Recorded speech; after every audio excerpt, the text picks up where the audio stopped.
Okay. Okay.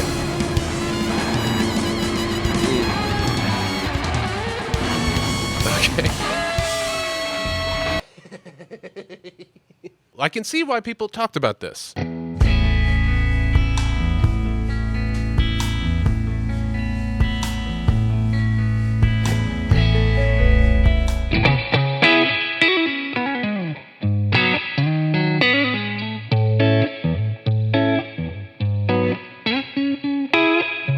I guess I haven't been hanging around much these days. I've been doing my best to lose my mind.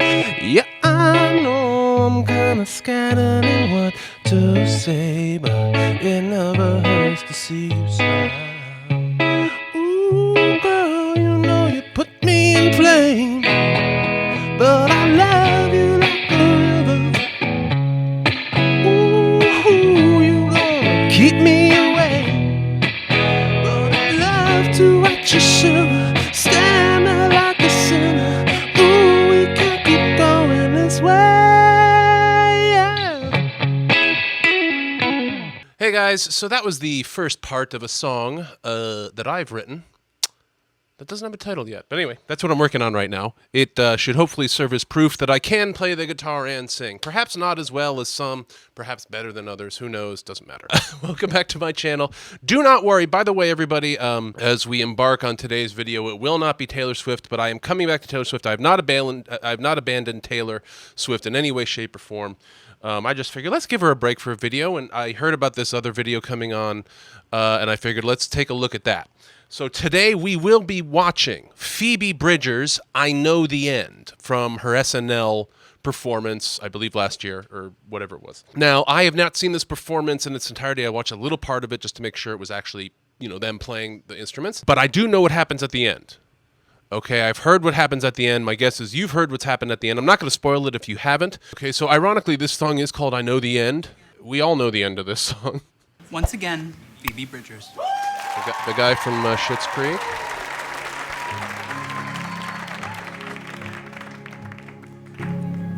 Somewhere in Germany, but I can't place it.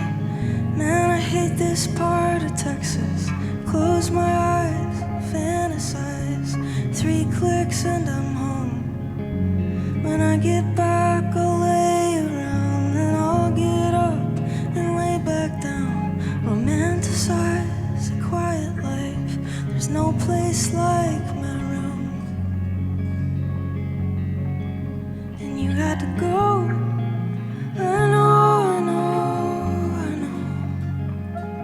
When the sirens sound, you'll hide under the floor. But I'm not gonna go down with my hometown in a tornado. I'm gonna chase it. I know. I gotta go now. I know.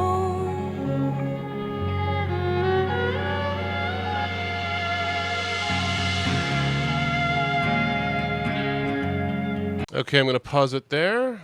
So she's obviously using another tuning. I don't know what tuning she is using. So it sounds like she's really just playing around with in D flat, something or other.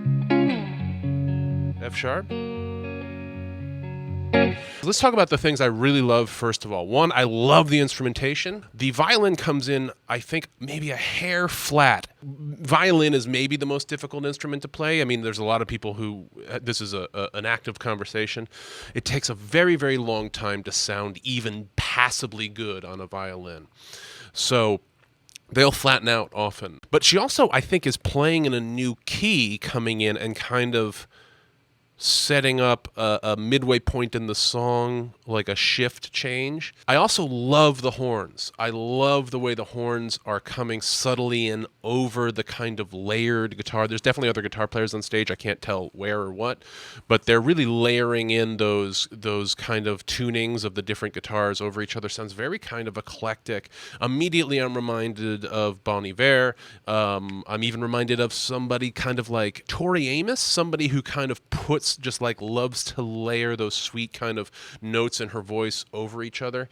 This woman has a really clear idea of where she wants to sing. She sings very much in the same place, but she doesn't add a lot of affectation. We don't have a lot of forced kind of show-offiness, which again, nothing against forced show-offiness. I love forced show-offiness, but this is a decision she's made. So I really like the technique. It's kind of almost, it's like messy, it's confusing, it's building towards something. Now let's take a look at the old lyrics. So it seems to me she's imagining a soldier who's somewhere in Germany. Maybe they're from Texas. Maybe they're remembering it from, they're in Texas now. 3 clicks, I assume is the kilometer, 3 kilometers, and I'm home. Maybe somebody having a flashback. So I get that kind of imagery, right? It's not very linear right here. It's kind of, there's a lot of different aspects of this. It sounds a little bit sarcastic. I'll get back, I'll lay around, I'll get up and lay back down. She's describing life kind of not in war or not in battle as being kind of boring and pedantic, a little bit predictable. Seems like something is very over. But you had to go, I know, like a wave that crashed and melted on the shore. Not even the burnouts are out here anymore. Hunter S. Thompson talked about the crashing wave and it rolling back. The crashing wave of the 60s peaked and then rolled back from the shore. And it seems like she's maybe invoking that imagery too, kind of like an era of people. Maybe not even like a specific person, but maybe like more like an era of people, like a group of people, like the hippies or soldiers or something like that. So has this kind of relationship with this man now. We're in the park, we're watching a sunset. Maybe he's the soldier. He gets quiet, she gets mean. But you come back, so she's awful to this guy, she's mean to this guy. He comes back like a dog with a bird, or a cat with a bird. Like if anybody's ever owned a cat or a dog out, or cats I think do this more than dogs do. But your cat will basically feel like you're not feeding yourself or something like that, and they'll go, if they're an outdoor cat, and sometimes they'll bring like a mouse or a bird or something, and they'll bring it and they'll like offer it to you, like, here, you eat this. It's like they're contributing to the meal for the home, but really what they do, they've just brought the corpse of a small animal to you that you have to deal with. But they mean well. Driving out into the sun, let the ultraviolet cover me up. Went looking for a creation myth, ended up with a pair of cracked lips. She seems to be really talking about America here. She's talking about a lot of kind of the socio-political tropes that are happening throughout the country now. You get kind of the idea of a Southern man who's served overseas. They're in Germany. We still have a lot of troops in Germany. Religion I see there. I also just, she's talking about kind of maybe going to the Creationist Museum, which I believe in Kentucky. I remember when driving cross country, we were going to try to go there. We never did. Driving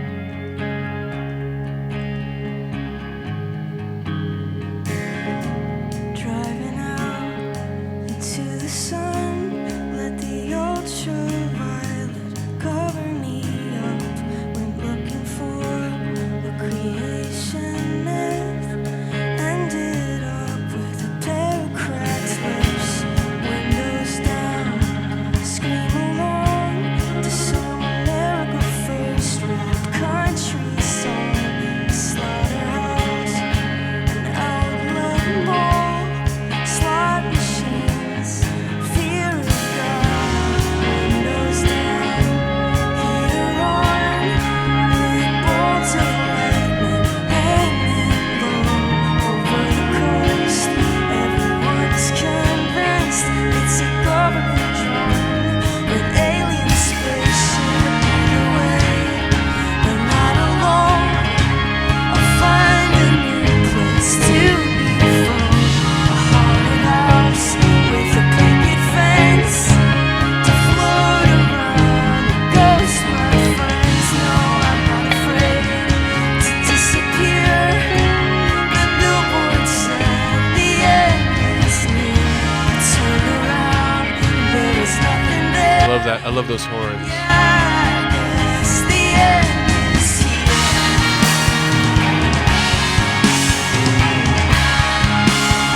do have other guitar players here.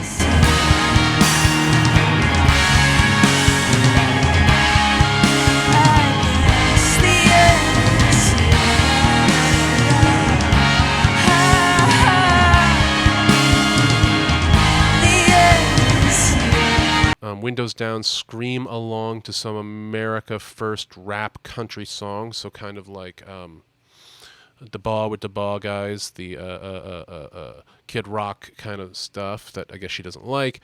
A slaughterhouse, an outlet mall, slot machines, fear of God. This is all very America imagery. Outlet malls, slot machines in Vegas, fear of God, slaughterhouses. Windows down, heater on, big bolts of lightning hanging low, wasting electricity, environmental. I see a lot of environmental imagery here. Over the coast, everybody's convinced it's a government drone or an alien spaceship. So it's like we're a little bit wonky on the coast. We're a little bit kind of up to our knees and BS that isn't necessarily relevant to any other people. She's like, well, I live in this horrible world. I guess I'll just kind of choose to go through the motions and scream along to things. Oh, ghosting my friends. So it's like she's a ghost in her own home, but also she's not, there's that thing of like ghosting somebody that you don't want to talk to. To me, it's as if she's saying she's kind of made it. She's become this star, and she realizes that it's emptiness and it's bereft of the thing that she was hoping for, or maybe not even hoping for, but she understands that it's empty. It's a kind of song where we're jumping perspectives and we have some kind of imagery happening more than just like a direct narrative. But very cool. I mean, I'm not going to go into a whole political thing here, but I can definitely understand where she's coming from.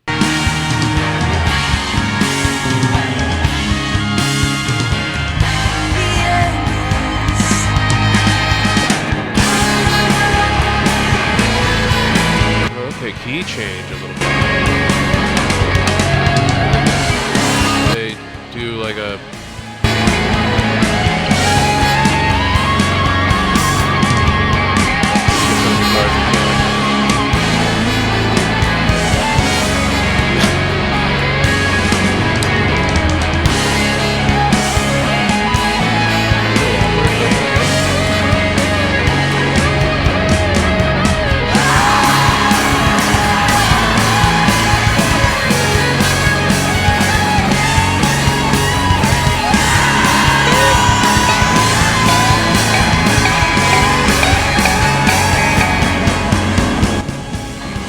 Here it is. Oh, she does it on the...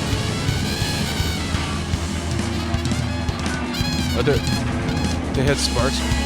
That's the monitor. She's smashing the monitor. The stage.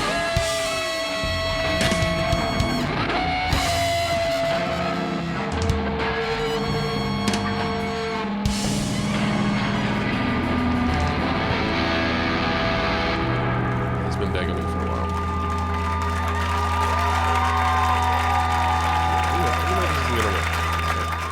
So this is what everybody's mad about. Oh.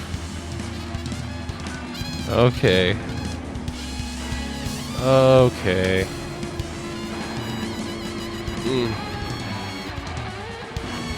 Okay. All right. Okay, I can see why people talked about this. All right, here's just my first initial reaction. Very silly, but interesting to me. You wouldn't expect like a guitar smash from this style song, but that's almost more interesting to me. Again, I never really like guitar smashing. I like guitars. I don't like to see them smashed. I smashed this guitar by accident one time. I fell on it drunkenly and had to rebuild it. It's a very depressing story. You don't want to hear about it. Technically, what she's doing here is not smashing a guitar. She's smashing the stage monitor with her guitar. So she is probably doing about $5,000 to $6,000 of damage. So for me to like see somebody destroy expensive, nice equipment is just a little bit cringy for me. I don't really have a problem with her doing it. It's her guitar. Presumably it's her stage monitor. The sparks coming out of the side was a little silly. I don't think that's real. I think they may have added that. But here's the problem. The stage monitor is nowhere near as solid as the floor, especially with whatever kind of guitar she's using, which looks like a really solidly built guitar. So you're just never going to smash, like just physics of it. You're never going to smash. Like this is nicest guitar I have, okay? This is a solid brick of mahogany. I could beat somebody to death with this. Well, that's a bad image. I could smash this on the floor as hard as I possibly can, and I'd screw it up. I could definitely break the neck if I really, really tried. I would never destroy this guitar. I love this guitar, but guitars are really, really well built, and they're made out of wood. They're kept at hundreds of pounds of tension all the time, so they have to be really well designed. I have to be able to do this, and it has to stay in tune. And the stage monitor is a big piece of plastic with a lot of electronics in it. So the guitar is going to win. The stage monitor is just going to break and sound terrible. If you really want to smash a guitar, you got to get like concrete or something like that. I'm not recommending anybody smash guitars because, again, I think it's silly. The other thing that's a little bit contrived about it is that like the horns kind of go out of key a little bit. They go, Meh. They don't need to do that. And like she starts kind of playing at her other guitar player. Those things just seem a little bit planned and contrived, but that's because they are planned. Like this is something that they designed to happen. You only have a certain number of minutes. This is a 5-minute performance, it looks like. And you have to plan these things. You probably have to design them in sound check. So was this a good thing or a bad thing? I actually think it was kind of a cool thing because nobody really talks about smashing guitar. She made guitar relevant. People are talking about it again. It has a place. In terms of guitar smashings in history, I would definitely put it in the top 1 or 2 based on the fact that, again, almost always when you're smashing guitar, you are being silly to me. Okay. Now here's the thing. I've been to many, many like punk shows, hardcore shows, metalcore shows. Those are the shows I went to when I was a kid before I started going to the jam band shows. I've been to so many shows where like the guys are just thrashing and blah, rah, rah, rah, and at the end they tune everything because they have one guitar and they can't smash it. So I've never seen a guitar smashing live, ever. And I'd imagine it goes something like this. It just seems a little bit weird, and why are you doing that? That song's really pretty, and the guitar's really lovely. But the point of smashing a guitar, I think, is to draw attention to something. People think of like Jimi Hendrix smashed the guitar. Jimi Hendrix didn't smash his guitar. He obliterated his guitar. First of all, he played his guitar. He ate his guitar. He fucked his guitar, he set his guitar on fire, and he smashed it. And this was all very, very original at the time, and people were like devastated, and it brought a great deal of attention to the issues that he was talking about, Vietnam War, and it brought a lot of attention to him and his style of music and what he was all about. And this has done the same thing. It's brought a lot of attention to Phoebe Bridgers. It's created controversy. You got, people weighing in. Now, again, I don't usually like to deal in gossip, but disappointing. What? Unjustifiably awkward display of white privilege. I'd say wealth privilege more than anything. People of color can definitely smash guitars. But okay. Classic rocker David Crosby called her move pathetic, unleashing a lively back and forth between the two that roped in Red Hot Chili Peppers' Flea. What? It all started when someone asked... I'm taking this site for its word here. Okay, it all started when someone asked Crosby what he thought of the thrashing Bridgers gave her Dan Electro after her Primal Scream performance of I Know the End on the show, which included her repeatedly smashing the instrument onto a spark-throwing stage monitor. Yeah, exactly. It was a stage monitor. I don't think it was pathetic. I don't know how that word gets in there. Bridgers, who later new line for some reason, revealed that the destruction was totally premeditated, stagecraft. Of course it was. Took the criticism aside, little bitch. Well, not exactly the most enlightened insult, but sure. We've all used it. After 12 commenters noted that plenty of Crosby's fellow 1967 male counterparts, such as The Who's Pete Townsend, Jimi Hendrix, not to mention Nirvana's Kurt Cobain, made a habit of busting up, burning, and otherwise trashing guitars on stage. Those are all stupid to do as well, I say. Cross responded, guitars are for playing, making music, not stupidly bashing them on a fake monitor for childish stage drama. I really do not give a flying F if others have done it before. It is still stupid. You know, I understand what he's saying. To me, it does look silly for when somebody smashes their guitar, but it worked. I mean, it drew a tremendous amount of attention to her music, and that's what you have to do now in order to become a rock star. If you want to become a rock star, you have to, like, constantly be promoting yourself, constantly being controversial. If you want to be a celebrity in any way, you got to constantly kind of be pissing people off and making people happy. You have to constantly be shaking people. And so in that sense, I thought it was probably a smart thing for her to do. It brings a lot of attention to her music. By the virtue of the fact that she's a woman doing it, it is its own sort of statement. But yes, the actual theatrics of it are contrived. It's a fake stage monitor. It was poorly designed because you're never going to smash the guitar on the monitor. The sparks make it look fake, but I don't think that makes it a bad thing. I think it makes it just kind of a promotional thing, which is what it is, you know. Crosby cross-plainted that this is what you do if you can write. A number of musicians came to Bridgers' defense, including Kathleen Edwards and Jason Isbell, but it was Flea who had the best response. Hendrix couldn't write? ? That's how you put that. That's how I would structure that paragraph. Again, yeah, it has nothing to do with whether or not you can write. Townsend did it. Nirvana did it. Nonsense. They're not toys or props. We who've played them for our whole lives try to treat them with respect. They're whatever. I mean, they're whatever you want them to be. They're tools. They're works of art. They're instruments. They're once you own it, you can do whatever the fuck you want with it. Sorry to curse. I love my guitars. I absolutely I don't need to try to treat them with respect. It's just I want them to play well. I want them to sound well. I want them to look good. I want to have them for a long time. So it's not really out of reverence for the beauty and glory that is guitar. It's just I love my guitars, and it's in a sense, smashing a guitar is really kind of smashing rock and roll to a certain extent, especially now. And in the way she did it, as planned as it was and as kind of stagecrafty as it was, rock and roll for years and years was all about excess, just like hip-hop has been sometimes all about excess and money and, having a lot of sex with a lot of hot people and all that shit.